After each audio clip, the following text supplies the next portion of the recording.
Çekimi hiç bırakmadım. Girince bir yarım metre onun dengesine bakacaksın. O dengeye takip edersen bir şey yok. Tamam. Ondan sonra devam edecek. Yani duracak gibi geliyor. Aslında tam tonoz oturunca belli olacak o.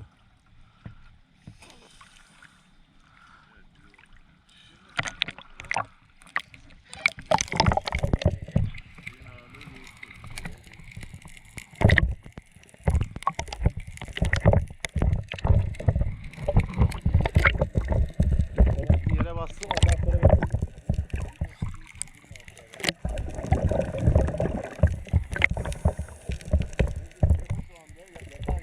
ben de iyi ama tonozun yere basması lazım. Ha, tonoz yere basınca tam belli olacak. Şu anda iyi. Açık çok iyi. Şu anda açık çok iyi.